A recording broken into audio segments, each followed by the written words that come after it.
right, well, welcome to another episode, Digging Deeper. I am here with Pastor Mariah, hello. And we are just audio version this week. No video. And the reason you told me right before this started was why? Rude. No. Why? Why did we not go to video today? What I said was, what a bonus, because I don't really like my outfit today. It's not true. She goes, I don't like my outfit. Please do not have a video today. You know, I ran out of makeup. I just couldn't do it. No, the truth is Jean and Ben, we got a lot coming up with Easter, a lot of other videos. And I said, we'll just do audio. That's totally fine. So if you regularly watch, you just need to do the podcast or you can listen to it. But we'll get the video next week. Yeah, and you're Mariah really missing out. Get a better outfit. I'm doing the Macarena right now. Get your makeup done. You can't tell. I can't believe you wore pajamas to the office today. That's Well, just ridiculous. It's a onesie. You got to do it. So what are we going to talk about today? How about Sunday? That's what we do here. What was the best part of Sunday? There's one right answer. I'm with the Next Gen pastor, so probably the baby and child dedications. And who was your favorite dedication? Oh my goodness, there was this girl named Reagan Leanne Sherman that I got to dedicate, and that was just the joy of my day. It was the joy of my day. It was so sweet. All the babies were perfectly well behaved, and it was such a disappointment. They really were. I know. You were waiting for like chaos and just like who's gonna like just make this thing unravel, but they were all. Reagan has acid reflux, so I was like, 8 out of 10. Man, she's gonna throw up on Brandon. That would not have been good. And she did nothing. Because I would have thrown up on her as well. It would have been really memorable. Oh, gross. Well, it was very sweet to watch Reagan get dedicated. So many people in this church have prayed for us, have prayed for her. It's awesome. We had, if you guys don't know, we had a 4-year infertility gap before her, and we had a miscarriage before her as well. And so just to see her here and in front of the church was just really special. It's cool now doing this for years, like starting to get families that have multiple kids and say, oh, I dedicated your other child a couple years ago. And now there's like more kids. And then I was also trying to think, I was like, when I had my kids, I don't remember. Do you remember this? Did I dedicate my own kids? I remember picking the 3 words, but I was like, did I anoint my kid's head or? I'm assuming you did. Did I? Okay. I completely have no recollection. Now that you've been doing them a while, do you notice when families reuse the same words? No. Because I reuse the same words. Okay, that's fair. That's fair. Well, I mean, if they're good words, then I was like, if the same. It's good enough for Kenna. It's good enough for Reagan. Attributes to be in all your kids. That's fine. I do remember you having curiosity with Kenna. Because that's a unique one. Like not a lot of people say they want curiosity because that's just headaches for the parent. So why would I pray that over my kid? But the Shermans say, you know what, bring it on. We like it. Well, my thing was I was worried it was going to come off as if we wanted her to be a curious person. Like, well, that's a curious kid. Like as in like a curiosity. Yeah. Like weird. Yeah. And like kind of pushing the status quo and just challenging the system type. What I meant more was like always seek to understand and know more. And ask why. That's what I was shooting for. But if they end up being weird, you're wanting your kid to be you. I think so. I think it's a good attribute. It is. I think curiosity leads you into a lot of good things. Most times it kills a cat. Yep. Just don't get a cat. But I don't like cats, so you kill it. I paired curiosity. I should have said that. There's some cat listeners and they're like, wait, did he just say kill a cat? I paired it with wisdom. So you have a curiosity with wisdom. Okay. So there you go. Then I put empathy in there because then you'd just be really heartless. So we got a little heart, a little mind, and a little exploration. So perfect balance. Good. Okay. So that was fun. Speaking of balance, one of my other favorite moments from the service is if you were there at 9:00. Brandon did the limbo. And then when the limbo had to be cleaned up and taken off stage, Ben came out to take it. And the limbo bar completely fell apart. And just made a loud crash. And I was in this really heavenly prayer. Like I was in the spirit and here's it was awesome. Ruined the moment. Thanks, Ben. And Ben's face was like, at second service, he said that he took 2 trips. Yeah. He took just the bar. You know what he also said in between services? He's like, I knew I should have practiced taking that thing off stage. It's like, you don't practice. Like, you weirdo. I love that. So if you want to go on YouTube, click the live link to see the service, and you can watch him drop it, and you can watch his facial expression. And if you know how to make a meme of that, then please do that. Make it go viral, all that stuff. You know how we do like a clip from the sermon that's like meaningful? Can we do this one instead? John, that's a good one. That's a good one. Just like that'd be so caption good. This. That's most people's worst nightmare is to get on a stage and do something that draws too much attention. Well, I didn't draw attention to it either. Oh, like Brandon. So if you don't know, Brandon is like very compassionate and kind and would never make someone feel bad on purpose. But he's also like, you're sarcastic and like funny. And like, I was almost like, oh, I hope everyone knows Brandon's joking. Cause you were like, thanks, Ben. And like Ben and I were cracking up, right? But I'm like, oh gosh, I hope everyone knows that that's. If there's an elephant in the room, I don't like it just to hang out there. Like, let's just call it out and be like, okay, that was awkward, but it happens to the best of us. So whatever. It's so true. Yeah. Well, maybe that transitions us to our next topic about elephants? Being a servant leader. Oh, okay. You know, and not harassing your employees, but instead being a servant leader. Okay. That was what the topic was about Jesus washing his disciples' feet. Yep. Which I think as a modern reader, you read that and you're like, oh, that's a weird way to spend your last meal. All right, moving along. And really stopping to unpack what that meant in that culture. Mm-hmm. And I think my question for you is, if that was such an impacting thing that Jesus did, how come we don't wash feet today? You've never washed my feet. I've worked for you for 7 years. I probably will not. You know, it's interesting though. Like my son Shepard and Kellen went to Kellen's grandpa Gary's house yesterday, and he washed their feet. Oh. And Shepard was not in the service, so he's like, "Mr. Gary washed my feet when I went to his house today." He was like, "That was a little weird. I don't know what that was about."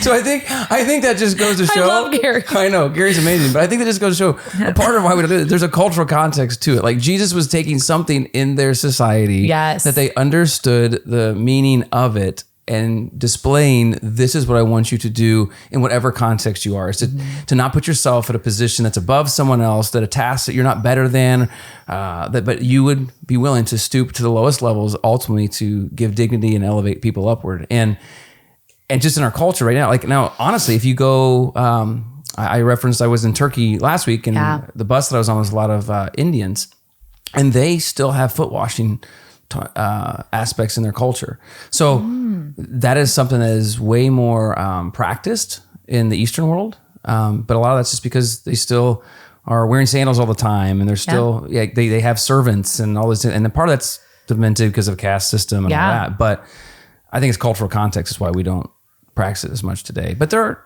are definitely churches in the Western world that do it. And I know that some people, I know some friends of mine that one of the ways that they go about having the elders really pray over and give dignity to the staff is the elders like to wash the feet of the employees and things like that. And so, interesting. Yeah, there's different ways that we can still incorporate it. We've done it before at youth summer camp. Like read through the passage and just told the students, this is going to be weird, but we're going to wash each other's feet. And it's always so awkward, but there's still something to the practice that is interesting. Like if you feel humbled both having your feet washed and washing someone else's feet. What do you think would be like a modern day equivalent of that job in today's society?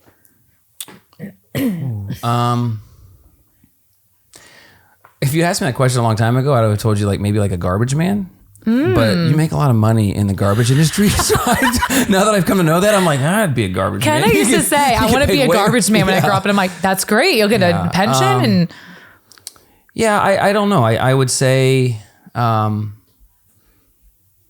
a good question. Do you have a thought on that? I don't know what occupation, because it really wasn't even an occupation. No, it was more like, that's what you did because that's what you were worth to us. You're the lowest rung on the social ladder. And so like, it's just like you'd get the opportunity, I guess, to stay at that house. So you get some free bed and breakfast, but it wasn't like the bed and breakfast like we think of today. What's interesting is that idea of equality that brings us so part of the American experience. People think is uniquely American, but it started with Jesus. Yeah. Like, so you're like, you know, of course things are equal. Like people discredit the Bible as being antiquated because now we have equality and I'm like, well, you know where equality and the importance of kindness started? Yeah. That was with Jesus. Oh yeah. Some of these things that he did completely revolutionized just what we now come to think of as common norms. And it's like, no, these were not normal 2,000 years ago. Because I'll talk to people about Jesus or Christianity and they'll say to me, like my non-Christian friends, like, that's just being a good person. That's not a religion. Yeah. And it just blows my mind because what's now considered being a good person was started by Jesus, and they have no idea how much their value system is shaped by the teaching of Jesus. They actually think of themselves as opposed to Jesus and not realizing that 80% of what they're doing is living out his message. Yeah. I mean, the aspect of even championing humility, that was completely shunned in that world. Yeah. And so now, like, when we see bravado expressed in our culture, we're like, oh, that person's so arrogant. But that was actually would have been touted as like, that is a strong man or woman back then, you know, because they spoke it like it is. They were domineering and aggressive. And now we're like threatened by that. But the reason is because the ethic of Jesus transformed the landscape. Yep. And it's still there. Yeah. In some ways it makes, like I was saying, teaching the gospel harder, because in some ways people are inoculated to it because they're like, yeah, I know. You're like, no, you don't realize like this is coming from a different place. You're talking about humility as a virtue. I was reading recently about how in the ancient world, endurance was not considered to be a virtue. That it was the Christian culture that first put that forward, because if you had to endure something, it meant that you were powerless. It was also seen as a feminine virtue. Like women had to endure childbirth because they had no other options. If you were a man and you had to have endurance, that was because you didn't have enough money to just make what you wanted happen. Wow. Okay. You didn't have to endure because you had money. So self-control was not seen as a virtue. It was seen as a sign of weakness, because you wouldn't need self-control or endurance if you were a powerful person. So all those like huge role reversals that have now made it through 2,000 years. Yeah, they date back to a foot washing ceremony. Yep. You know? Exactly. Yeah. Wow. Though I don't know if we have any straight up equivalents to foot washing, but even getting a pedicure. Yeah. I know a lot of people that will not do that. Like, that's too weird. Yeah. I can't do that. Yeah. I did my first pedicure with my How'd it go? daughters. This was a few months ago. I'm the guy that thinks it's weird. I was just like, I didn't see the value in it. I guess my toes look nice now. Did you like it? Are you still like, nah, that was whack? I mean, I didn't like not like it, but I didn't think like, oh, this is awesome. Like, I mean, she looked at me like, your toes are gross. Like, I have a lot of calluses on my feet because I wear just foot funk. Sandals and stuff like that. Maybe you had life funk. Maybe I did have life. That was a good phrase, right? That was great. That was you in the said it moment. first service, and I was like, I hope you said it second service. I know. I hadn't. So there's definitely things at times that just come out, and you're like, sometimes you're like, oh, I shouldn't have done that. And then there's other ones you're like, I'm going to use that again. I like that. So, yeah. I took my dad to get a pedicure when I was a teenager. I made him do it. And to this day, my dad goes and gets pedicures on his own. Now he'll call me and be like, want to go out for pedicures? And it is a blast. Yeah, that would never have happened with my father. Listen, it took me a while to get my dad there.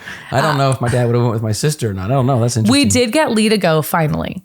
And he did not like it. He's like, I wouldn't do that again. I'd rather spend that money to go do something like eat a nice that's dinner. My thing.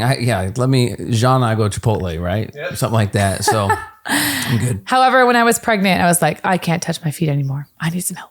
Yeah. So it was nice. Let's zoom back to humility. Okay.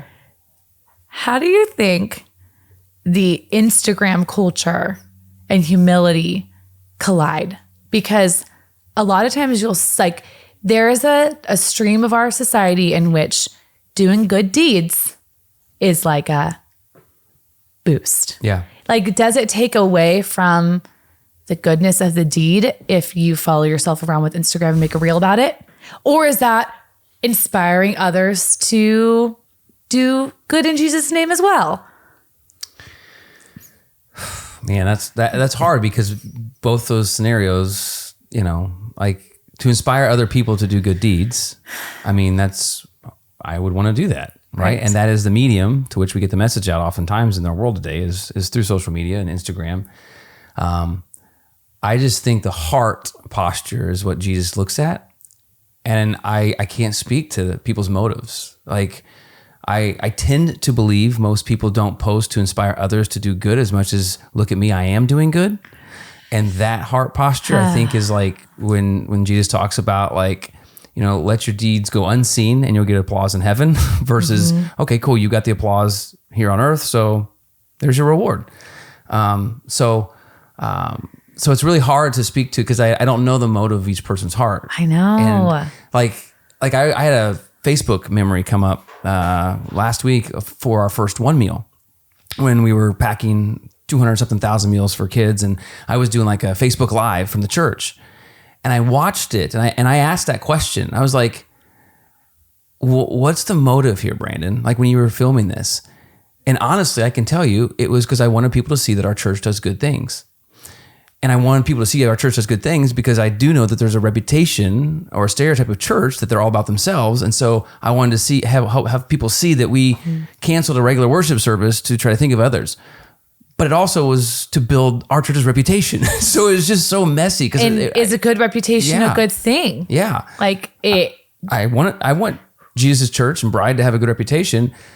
But it's just messy. And I think that's the thing with motives. I think when you choose not to evaluate the motives of your heart is when you can get in serious trouble. Yeah. And if you ask those questions and evaluate motives, then there's going to be times you say yes. There's other times you're going to say no when it comes to posting. I also think sometimes you have to, even if you have the right motives, you have to have awareness of even the situation because, hey, look, we're helping people. But the people that you're helping, they didn't ask to be on Instagram as the ones that like, hey, look, we're the needy people that these other people came and helped. Like every time we send teams down to Mexico and they post all these pictures, I understand why they're doing it. But I also like that poor family that doesn't have a house doesn't like to be advertised as a poor family who doesn't have a house. Right. And so I think that we just have to have greater discernment in those things. It's hard though.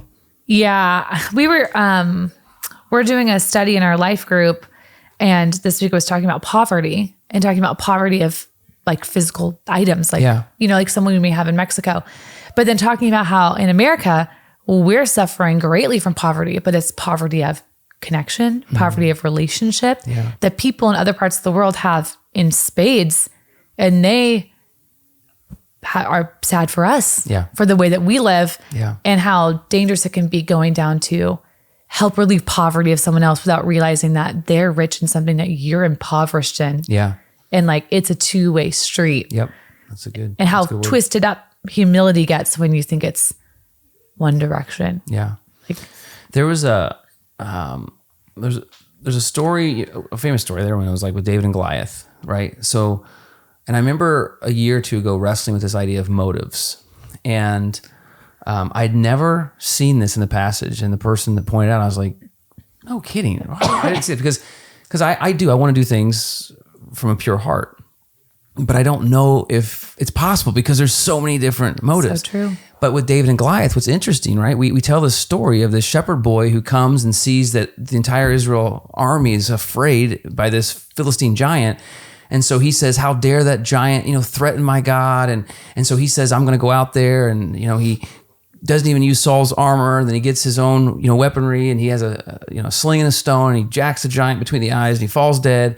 And Good story. And everyone's like, yeah, David's awesome. And his motives were driven by taking down the giant because that giant was coming against his God, which is true. But if you look at the passage, 2 different times before he actually goes on the battlefield, he asks, what did Saul say that you get if you slay the giant? And it was, you don't ever have to pay taxes again, and you get to marry his daughters. So like the person told me, it's like chicks and bucks. We're like what motivated him, and the glory of God. So even David, this one who's commended as a man after God's own heart, which we know he's got a lot of other things on his rap sheet too, as far as, adultery and murder.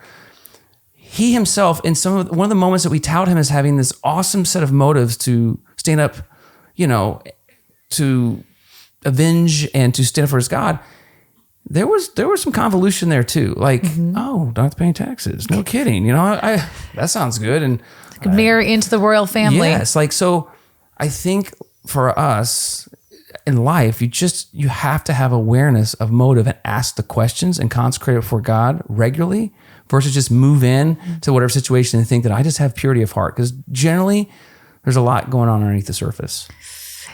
Paul speaks to that directly when he says, like, I know the good things I want to do, but I end up not doing. Now I might do the terrible things I don't want to do. Right. And just how hard that is. Yeah.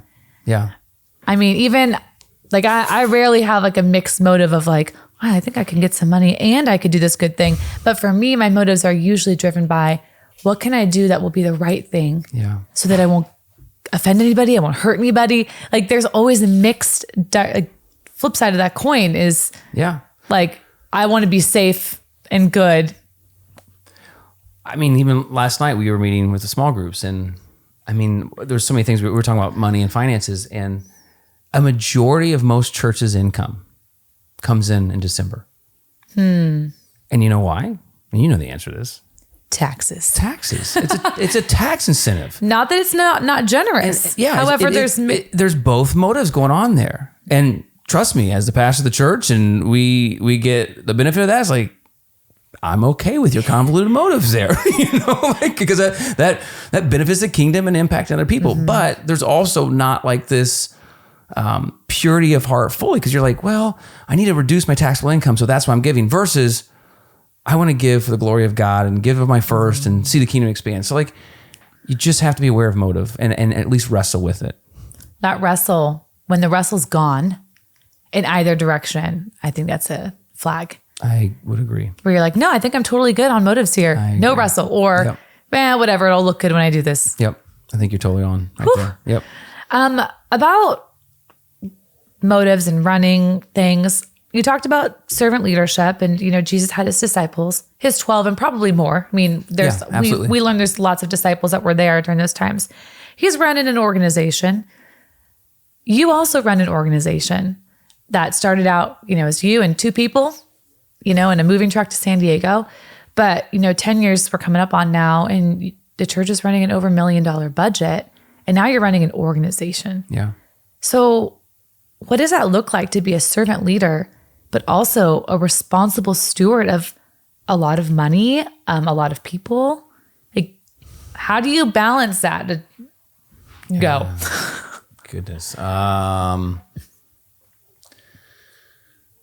of the things I am thankful for personally, and this is just my story, but I'm thankful for this part of my story, is that I grew up in a very small town that really, there are positives and negatives of small towns, but one of the positives is a lot of people know everyone, and generally the small town bonds together to be there for one another, meaning that people are the value of a small town. Sometimes it's pace too. But I think like why I'm thankful for that is it really has set in my heart this notion of like, no matter what I do and whatever happens with Rise City Church, how do people be the one championed and valued most over everything? And so I remember when we first moved here, like we were saying, like in terms of financial stewardship, we want to invest more in people over the actual place. And so that helped us make decisions on what we rented, what we chose to pursue in purchasing or not. Like, and I think as the ministry continues to grow, my thought is, even if Rise City gets to be thousands of people, I still want it to feel like a small town, right? And how we steward the resources that we have. If we have $1 million or $2 million, whatever that case is the majority going towards people and helping people versus sometimes just programmatic aspects or buildings or stuff like that. Like there are like just definitive sunk costs. Like you're going to have to pay the utility bills. You're going to have to do some of these types of things. So true. But I always am asking the question, is our budget biased towards people and kingdom advancement more than castle building for Rise City Church? Mm-hmm. And I do think that comes from one, being in a small town where everyone seems to matter, but also like it is an aspect of servant mindedness, because there are other things as a leader, as we grow, and for us on staff, like we have more money, so we could give ourselves more perks, but to climb up a ladder versus to keep making sure I'm willing to climb down a ladder so other people can be lifted up, that matters a lot, I think, to Jesus, and it matters to me. But it is a tension. But I think my roots really help me stay grounded. Yeah. And I didn't ask for that. That's just where I was raised, but I tap into that a lot. How do you balance, like, you want to be a servant leader to your people at your church and your staffers, but you're also a boss. Yeah. Like servant leadership can't just mean, is that what you like? Okay, I'll help you out with that. You know, sometimes it can't be. Yeah. How do you balance that? What does it look like practically? I don't know.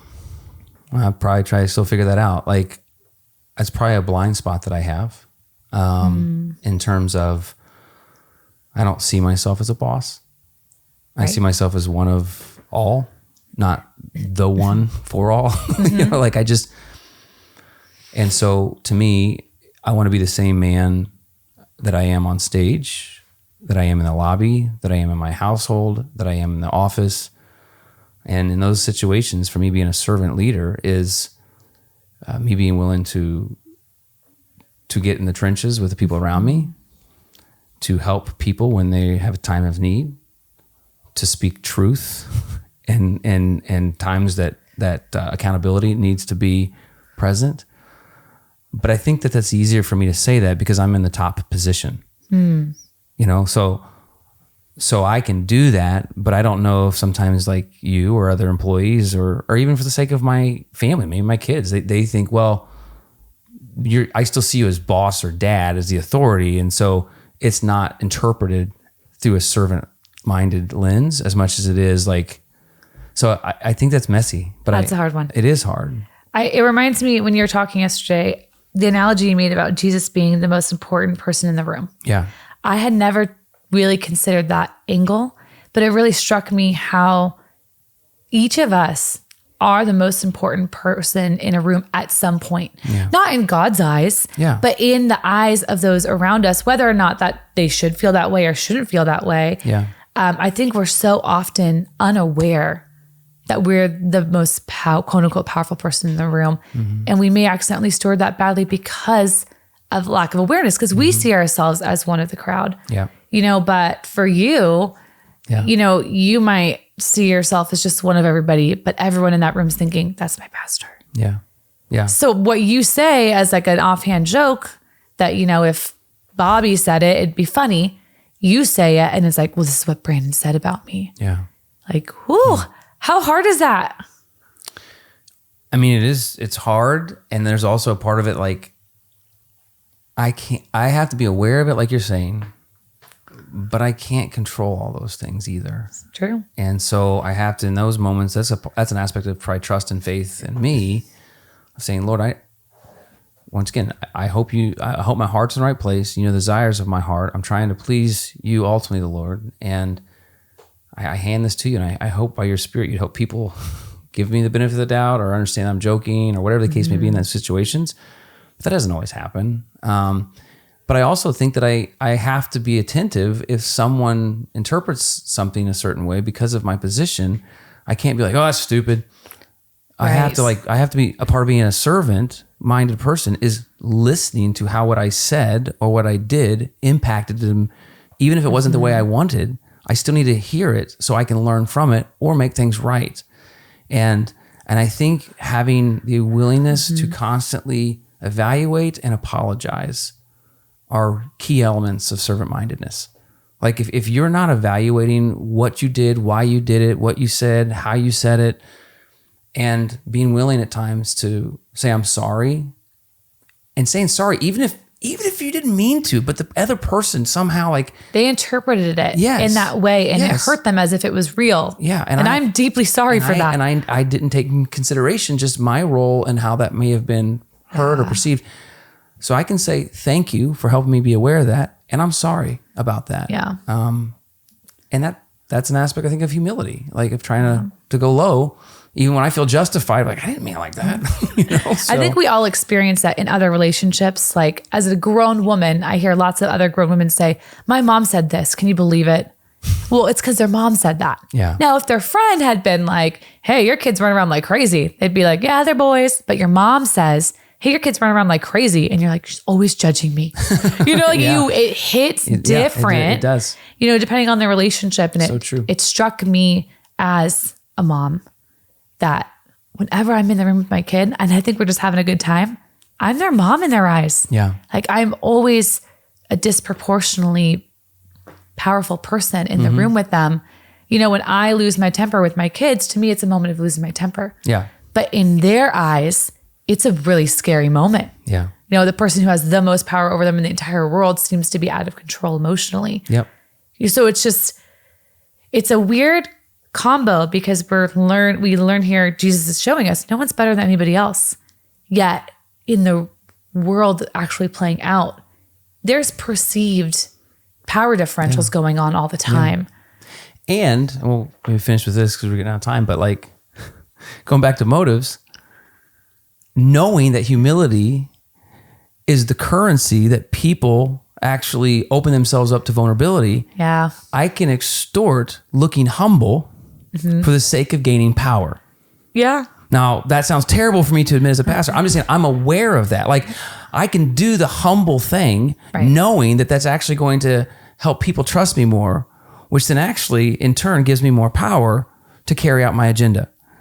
It's so true. And I just think that I don't do that. I mean... Well, we need to talk about it and be aware of it. So if any of us ever slips into that, you have someone close by and to be like, call you on a second. Call you on it. Yeah. And so I'm not going to act like that doesn't exist, but because I know it exists and I share it audibly and tell people, hey, help me in this or keep me accountable, then that's a way of trying to make sure my motives are in the right place. So... Ooh, humility, servanthood, little Instagram. I think we covered it all. Yeah, and you're still in your PJs. This is crazy. Like, why are you... But you can't see the like bunny ears I have. It's like the Christmas Story pajama thing. People are going to be driven nuts and wanting to know, did she really have a onesie on? And they'll never know because there is no video evidence. But if you have those comfy pajama onesies, I'll take your Amazon recommendations. I will not. I will pay money to see Brandon. Yeah, I'm good. So, all right. It was fun hanging out with you. Wrapping it up. It was a good Sunday and excited for this Sunday with Palm Sunday and Easter's just 2 weeks away. So that's wild. Yeah. We're so busy planning for Easter. It's going to be such a blast. Yeah. And so if you're not aware, just so you can start making your plans, we do have a Good Friday service at 6:30 on Good Friday, April the 7th. 3 Easter services at 8 o'clock, 9:30, and 11. And that's Sunday, April 9th. That's Easter Sunday. So we'd love for you to come. Yeah, it's really blast. Bring your kids, bring your family. It'll be a good time. Cool. All right. We will talk to you next week and probably have video. I think we'll have video next week. We'll see. Pajamas. Pajamas. Adios. Right, later.